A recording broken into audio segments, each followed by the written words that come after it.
بسم الله الرحمن الرحيم الرحمن علم القرآن خلق الإنسان علمه البيان.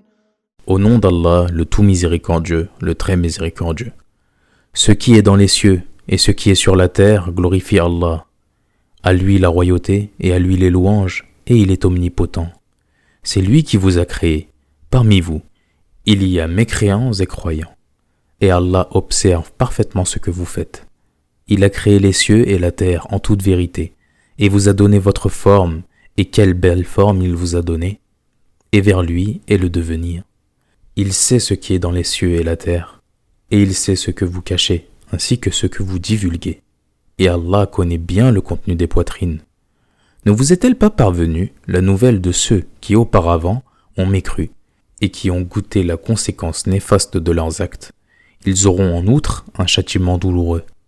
Il en est ainsi, parce que leurs messagers leur venaient avec des preuves évidentes, et qu'ils ont dit, « Ce sont des hommes qui nous guideront ».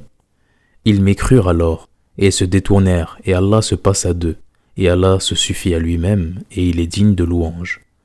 Ceux qui ont mécru prétendent qu'ils ne seront point ressuscités. Dis, mais si, par mon Seigneur, vous serez très certainement ressuscités. Puis, vous serez certes informés de ce que vous faisiez, et cela est facile pour Allah.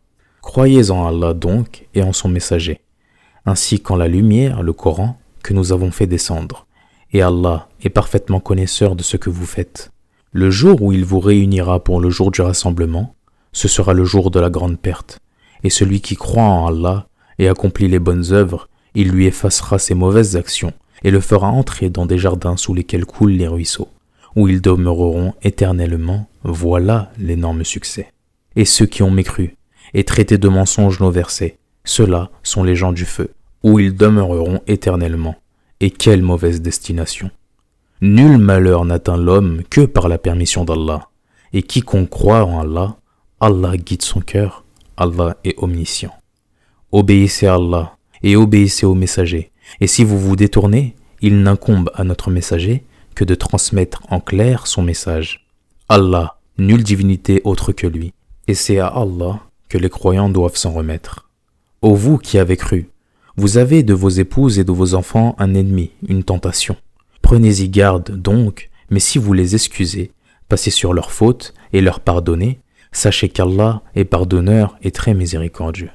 Vos biens et vos enfants ne sont qu'une tentation, alors qu'auprès d'Allah est une énorme récompense. Craignez Allah donc autant que vous pouvez. Écoutez, obéissez et faites largesse, ce sera un bien pour vous. Et quiconque a été protégé contre sa propre avidité, ceux-là sont ceux qui réussissent. Si vous faites à Allah un prêt sincère, il le multipliera pour vous et vous pardonnera. Allah cependant est très reconnaissant et indulgent. Il est le connaisseur du monde invisible et visible, et il est le puissant, le sage.